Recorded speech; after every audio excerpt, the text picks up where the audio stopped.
Yeah, most definitely. Obviously, going into the season, it's a big goal to be here. And you know that Nebraska's never won a NCAA tournament game, but now to actually be here and be in this position and have this opportunity, just super excited to go out there and hopefully write some history.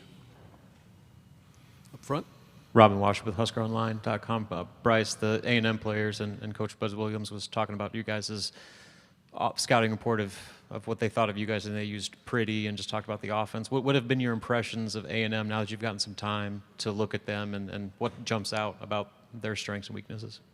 They're just an aggressive team. I wouldn't really say anything special about them. You know, they just have their identity of trying to out-tough the opponent, and that's been the emphasis this week. You know, we just can't get punked, and we're just gonna focus on that. Over here.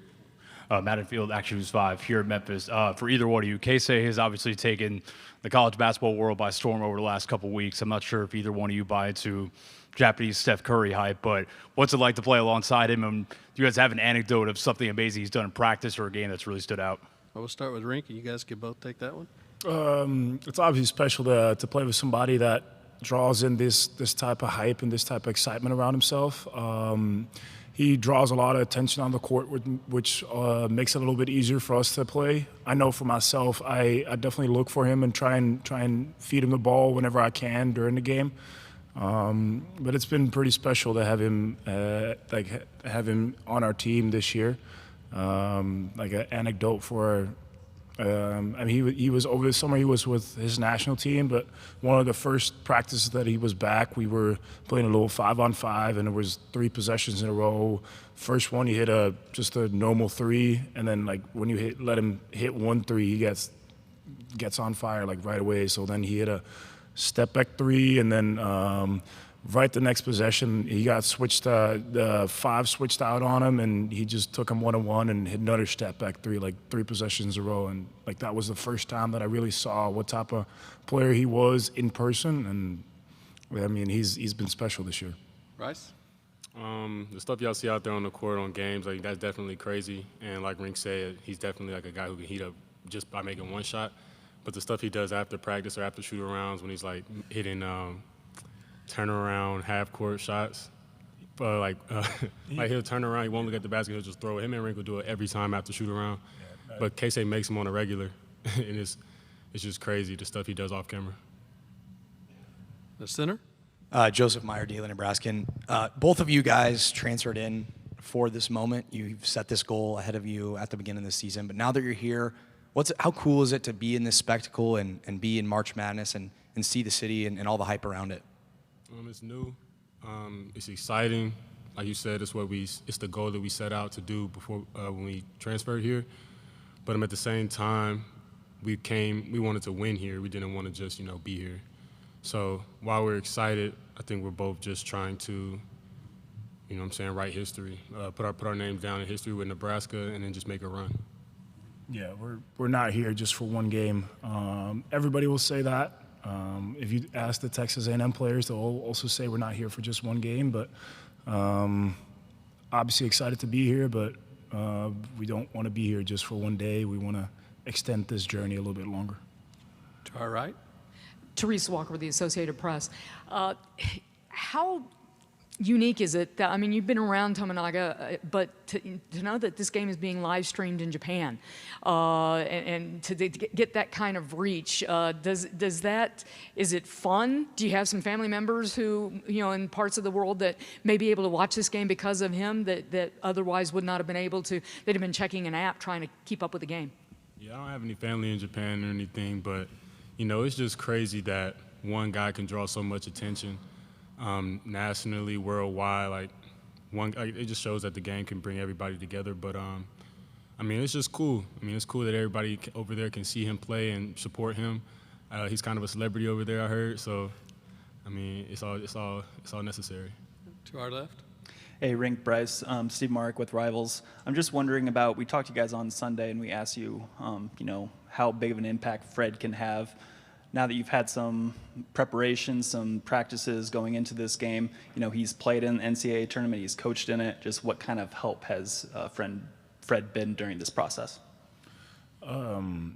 Just mainly kind of explaining to us like how to stay poised during games. Like these games, most of them will come down to the wire to be one possession games, and what we've talked about is just staying poised, staying level-headed, and not get too sped up or too nervous or excited or whatever. Just staying level-headed and staying in the moment. Up front, left side. For both of you guys, Robin watched Husker Online. You've only been at Nebraska for one season and played with Coach Hoiberg for less than a year now. But what kind of impact has he had on your development? Not only getting you ready for this season, but preparing you for the next level. One thing he's done for me is just instilling confidence in me. Obviously playing a new position that I've never played before at point guard. Kind of running the show, and whether I make a mistake, whether I make multiple mistakes, he's always just showed that he has confidence in me, and that helps me have confidence in myself. He's given me freedom to make mistakes and learn while pumping me up behind the scenes. So just having confidence in myself and my game, and I feel like that's just propelled me forward. Yeah, just obviously he's played and coached at the next level, and especially the coaching aspect of how he approaches a game. I believe he still approaches the game the same way when he was coaching the Bulls as he is approaching the game now. Just to learn from him, kind of how it goes on at the professional level, and how preparations go, and just learning a lot of how he looks at X's and O's of the game. Like just his basketball IQ is enormous, and learning from him has been really good. All right, our next three will come from the left. 1, 2, and then 3 up here. Go ahead. Hey guys, Rachel Phillips with ABC 24 here in Memphis. I know you're probably overhearing this stat, but you're the only Power 5 team to have not won a game in a tournament. Is that something you guys talk about often? How do you work through that, and what's the motivation to go in and win this, to get that kind of monkey off the back? We've talked about it multiple times. We've talked about it a lot, kind of just to go along with our season. First, it started with the road games. Then once it started coming down to the wire, we started talking about we never won. But everybody talks about how we have a special group, and we don't want to just be like some people talk about. We want to we definitely want to get the monkey off our back and win our first one. But like I said, we just want to make a run. We just want to make a run. Yeah, obviously everybody's aware, but like we can't let it define us too much. Like you can't go into the game and this is like the opportunity of a lifetime. Obviously it's a high pressure game, but we can't be thinking too much about we've never won a game here. It's just, all right, this is one game that we have to win, and we can't be too caught up in the history of it all. We just gotta focus in on the moment. All right, we're in our last 5 minutes. Go to the back. Yeah, to both of you. This is Yoko Miyaji from Sports Graphic Number Japan. There are like many great shooters these days, but what people say about Keisei is kind of different. They say like best show on the TV, or fun to watch, or why do you think Keisei is that kind of player? Rienk? He's very unassuming. He's 6'2", not too athletic, but when he goes out on the court, he plays with the type of swagger and a type of attitude that is almost unmatched. And the way he shoots the ball, like how Fred teaches us to shoot with like holding your follow through and sticking to your shot and all that, like it doesn't really matter for him as long as it gets out of his hands clean and he gets a somewhat decent look. You know that thing is going in more times than not, and that's something I personally have never seen other than with Keisei. Brice? Probably the degree of difficulty. None of his shots are open. None of his shots are like wide open. They're all like usually fading away or super super quick release. But I'd probably just say the degree of difficulty and how much he makes those difficult shots, how often. Yeah. Right here. Brice, coming off the Big Ten tournament and your strong performance in that one-and-done environment, how does that impact your confidence coming into a similar situation, but obviously higher stakes? The pressure was definitely on, and in those games, it was a lot of different crowds. It was a lot of different people rooting for you, a lot of different people rooting against you. But heading into the tournament now, you know, that was in a neutral site, and we were so basically on the road. We all we had was ourselves pretty much.